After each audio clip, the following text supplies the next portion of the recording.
10 days after he took office, Canadian Prime Minister Mark Carney has called for a snap election on the 28th of April instead of the original 20th October.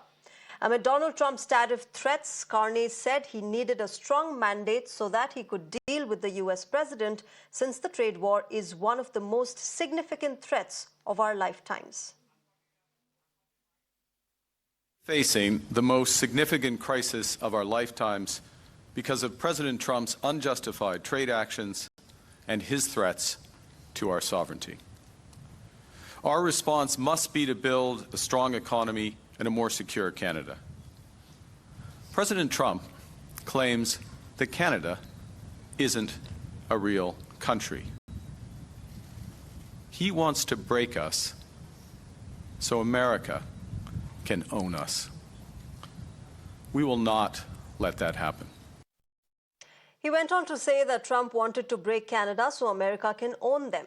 Canada's main opposition leader and a top contender for the Prime Minister's post, Conservative Pierre Poilievre, whose campaign slogan, Canada First, resembles Trump's motto of America First, hit out at the Liberal Party, saying Canada experienced a lost Liberal decade. Another frontrunner is Jagmeet Singh, leader of the New Democratic Party, Khalistani sympathizer and Trudeau's former ally. He warned that as the trade war escalates, the promise of a great future for Canada is slipping further and further away. Now, the key issues that concern Canadians include tariffs and trade wars, housing crisis, and healthcare affordability. For India, of course, the ties with Canada saw its lowest point last year after Justin Trudeau miserably failed in proving his accusations against India and curbing Khalistani extremism on Canadian soil. So let's try and decode this for you. We'll get a voice from Canada. We'll also talk about how this entire election will be impacting the India-Canada relationship. Let me welcome on Global Mirror, Maruf Raza, strategic affairs expert. We're also expecting Dean Baxendale, international publisher and columnist at the Sunday Guardian, to be joining us. Good evening and namaskar to you, Maruf Raza. Let me begin with, asking you what this means for India as far as the Khalistani extremism concern is there. We've seen one of the lowest points in the India-Canada ties last year. That still continues, but do you expect any change after Justin Trudeau on the Khalistani extremism issue? Well, not immediately, but eventually, just as Mr. Trudeau took on the Indian establishment and he was seen to be in a confrontational mode against India, it's very clear now that America is watching very carefully as to what Canada is going to be doing vis-a-vis India, with the entire standoff leading to a major international controversy. Remember, Canada is the G7 member, and also Canada is a country that has very strong resources which are available to confront many a country, though a country like Canada doesn't have the kind of manpower or the kind of military space that countries have when they decide to take on a bigger power bloc like India. So there are that issue. And the other issue that is of importance is how far will Canada be willing to pitch its luck against India when it comes to trade wars and boundary issues and population crisis. Canada has a strong population stock when it comes to its financial lobby and its ability to take on countries like India or even bigger countries. Okay. But the fact is that Canada has... Okay. As far as tariffs are concerned, Maruf Raza, Canada at least is standing up to Donald Trump. They are putting, they're slamming reciprocal tariffs, but we'll have to wait and watch how this really plays out for Canada. But Dean Baxendale is with us on the broadcast. Dean, snap polls amid a tariff war that's going on between Canada and US. Yes, Mark Carney was not really elected as the Prime Minister of the country. He was selected by the Liberal Party as their leader. But do you think this is a great strategic move to be announcing snap polls at this moment, or do you think it's going to turn out as a disaster for the Liberal Party? Well, first of all, thank you for having me. Certainly, the polls do not suggest that at all. The Conservatives in Canada in early January, before Trudeau's resignation, had a 29-point lead in the polls. This has evaporated to where the Leger poll just came out with a 2-point lead for the Liberals. So this suggests a massive swing. And what is the reason for that massive swing in favor of Mark Carney? Mark Carney is basically going back on everything Justin Trudeau put in place: the carbon tax, increased, promising to put pipelines, putting a focus on the energy sector, making it more affordable for Canadians. He has stolen the Conservative platform and now is enjoying a lead. Now, having said that, we have just started the election, so he's on a honeymoon period. And the big question is, who will best fight Donald Trump and the U.S. on tariffs? But Canada is caught between a geopolitical crisis war between China and America, and the Americans are leveraging this to their benefit. Canada has been weakened by Trudeau's policies over the past 10 years. And the Americans know we're vulnerable. So that's the state we're in. And it is certainly an election of our time. Dean, it's also interesting that, a lot of times it is said that Canadians, as far as the general election is concerned, do not vote on at least foreign policy. But this time around, foreign policy clearly has taken center stage as far as the Liberal Party versus the Tories is concerned. But after Justin Trudeau's exit, Mark Carney coming in and Pierre Poilievre really in campaign mode since the past 1.5 to 2 years, how do you see this having an impact? Has Mark Carney been able to remove the kind of doubts that people had with Justin Trudeau? Has he brought in some sort of optimism in the minds of Canadians? And what about Pierre Poilievre? Where does he stand in all of this? Well, let's not underestimate, obviously, the current major thing on the table, and that is the tariffs from America. There is also countervailing the tariffs from China on Canada at the same time. China is Canada's second largest trading partner, however, only accounting for about 4% of our two-way GDP, where the Americans account for about 79%. So where does Pierre Poilievre go? And as Mark Carney instilled confidence in Canadians? Yes, in the polls, it's suggesting that they believe he's best suited to take on Donald Trump. Now, Mark Carney has a history. He's a globalist. He's attached to Brookfield Asset Management, which has significant assets in China. And this seems to be just a continuation of the Trudeau policy that Canadians will get under Mark Carney at this particular point in time. So Pierre Poilievre has to really focus in on a pro-Canada message, being able to combat the Americans while riding a fine line on that. But I see right now, as I said, the Carney Liberals have a honeymoon period. Let's see, once we start fighting in the trenches on this election, get to the debates, where the polls start to go and where Canadians really are going to park their votes. Dean, it's interesting what your cap says, what's written on your cap, and it says Canada is not for sale. And that is perhaps, something that leaders across party lines in Canada have been reiterating, whether it's the Liberals or the Tories or even NDP's Jagmeet Singh. They've been, slamming Donald Trump for saying that Canada is the 51st American state. But as far as these three leaders are concerned, they clearly are the top frontrunners, top contenders for the Prime Minister's post. How do you see that really resonating with Canadians? This entire, slamming Donald Trump, saying Canada is not for sale. Which leader is resonating the most with Canadians?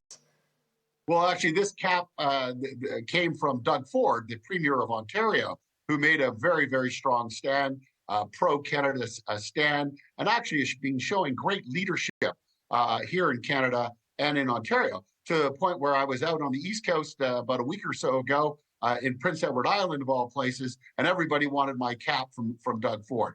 This is the issue right now. This is the issue of our time, how Canada is going to stand up to America. But at the same time, we need to have a partnership with America. As I said, 79% of our two-way GDP. America also knows this. They're trying to weaken us. And it will be up to these leaders, Pierre Poilievre, quite frankly, or Mark Carney, to make their case. The NDP, their vote is going to collapse, probably much of it moving to the Liberals, and the Conservatives are going to have to fight trench war. They're going to win all of the rural ridings pretty much in Canada, and they will need to go after those urban votes around the suburbs of the GTA, Toronto, Vancouver, Calgary, and Montreal, if they have a hope to form a majority as of April 28th, when the election finishes. Okay. Okay. Maruf Raza, you know, a lot of political pundits in Canada have been saying, in fact, they've been ruling out the fact that Jagmeet Singh will not reach at least the Prime Minister's post. He will not become the Prime Minister, but his party can certainly play a crucial role as far as cutting the votes of the Liberal Party is concerned. And if that happens, it should be, a big concern for India as well, considering the fact that he has been a Khalistani sympathizer, and the more influence they will have in Canada, the more it's going to impact the India-Canada relationship. Well, there are 2-3 dimensions to the India-Canada relationship. One is the fact that Canada doesn't see itself as wholly sympathetic to the Canadian point of view, as against a balanced approach to having Canada take a stand that is not happily positioned itself to the Indian Canadians or Sikh Canadians who are positioned in Canada.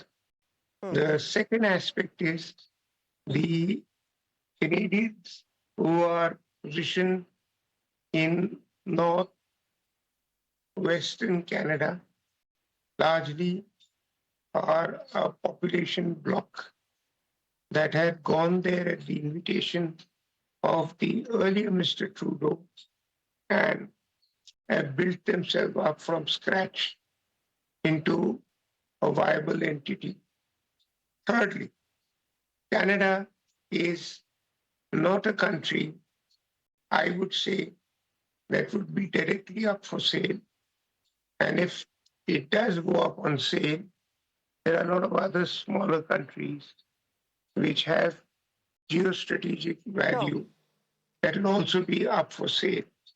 So it's not a very easy question to answer for the Canadians or the Indians who are looking at Canada as a disruptive element in the Indo-Canadian relationship. Having said that, I can also say with some confidence that Canadians have humored and allowed a relationship with the Khalistani elements in Canada who are challenging the writ and the role of the Canadians operating in Western and Central Canada. But then it's a matter of time how things turn around and make Canada appear to be a country that has to do some sledgehammering and decision-making that will be suitable. But it will all take time before a decision is taken. Because remember, Canada is a member of the G7. Sure. Canada is a rich country, and Canada is a country that has huge natural resources, which is what Mr. Trump has been eyeing. So it's not that easy run for America.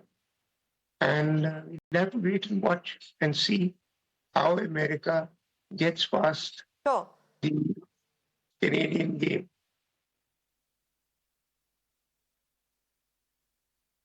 Okay. Dean Baxendale, you want to come in on this? You know, the fact that Jagmeet Singh has been a former ally of Justin Trudeau, then he withdrew from the government. And there are, of course, valid concerns that India has had. But as far as Canadian citizens are concerned, like yourselves, how much of that Khalistani thought resonates there or is spread there? Yeah, so amongst a handful of journalists, political analysts, people in the intelligence community, certainly the issue around the development and financial backing inside Canada for the Khalistani separatist movement has been a focus for the Canadian Security Intelligence Service for many, many years. We can go back to the Air India bombing, as we are all aware of, and that significant event.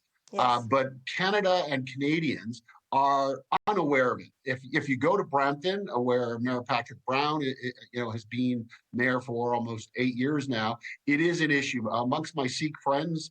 They're very concerned that the Sikh community is being painted by a number of radical, elements, both in Ontario as well as on the West Coast. And this is a concern within the diaspora community for sure. And unfortunately, CSIS and quite frankly, the RCMP have not been empowered to actually deal and address this issue. It's been a longstanding issue for India, and rightly so. And we need to have leadership inside government that's going to separate this kind of diaspora political fundraising and ultimately influence operations in Canada of our elected leaders and ensure that India gets to keep its sovereignty. And we are dealing and addressing where there are terrorists or people trying to create a disharmony inside India or in other nations, that we root this out and deal with it and address it. I'm not sure we're going to get that kind of leadership from either one of the two leaders in front, and certainly not by Jagmeet Singh.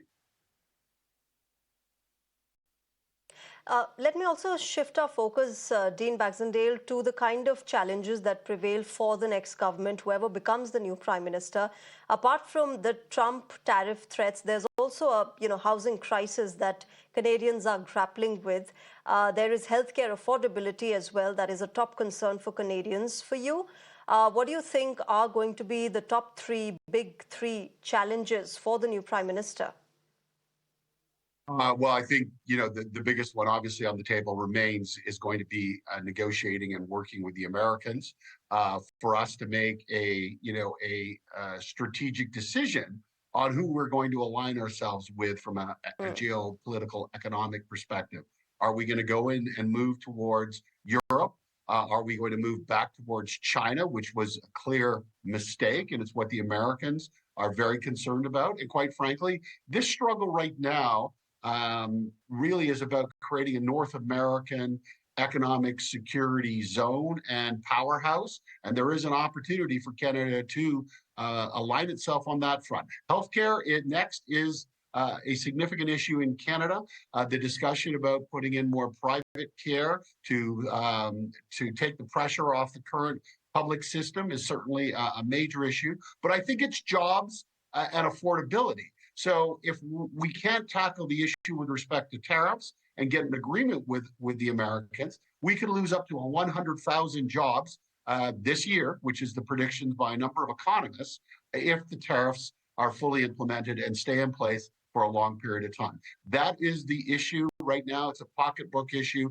Canadians want leadership to deal and address this issue. Dean, it's just 36 days. While it does sound a very short number of days as far as elections is concerned for a country, but clearly it will have its twists and turns. Are you expecting a smooth ride? Are you expecting some sort of, interesting twists and turns happening in the next few weeks? I think there'll be many twists and turns, as there always are in elections. I think that both groups have their election readiness groups ready to go. They will have been looking for, whatever skeletons or, serious issues that they can paint on each one of the candidates. What we're seeing right now is a very divisive advertising campaign coming out right away. Trying to paint Mark Carney as the globalist, Trudeau 2.0. On the other side, we have the Liberals trying to paint the Conservative leader as a mini Trump, and ultimately just carrying on his policies. And they've tried to position him in that way. So it's going to be a very dirty election. Expect some twists and turns over the next 36 days. But by the way, that's typical for Canadian election, about 45 days. That's what we usually have. It's not like the long, drawn out American elections, which seem to be actually a 4-year cycle. Canada does And it this in was about 45 expected, days right? or This less. was not something that came as a surprise to the country. This was No. expected after Mark Carney was appointed as the leader of the Liberal Party, no? Absolutely, it was. I think that with riding the momentum, moving a swing in the polls by close to 30 points, with his leadership victory, it was absolutely anticipated, and we were discussing it well in advance of him calling the election amongst some of the key contacts that I have in the media and in the political, inside Ottawa. So who I, work with and speak to on an ongoing basis. Okay. All right, here on Global Mirror, we're calling them the 36 days of political hunger games. Let's see who wins these games. But thank you very much to both of you gentlemen, Maruf Raza and Dean Baxendale, for joining us on Global Mirror and getting us an understanding of how and what we can expect in the next few weeks as far as Canada's snap polls are concerned. Thank you very much. With that, ladies and gentlemen, it's a wrap on Global Mirror. Thank you very much for joining us tonight. Bye-bye. Up next is Ritanshu Bhattacharya with Beyond the Headline.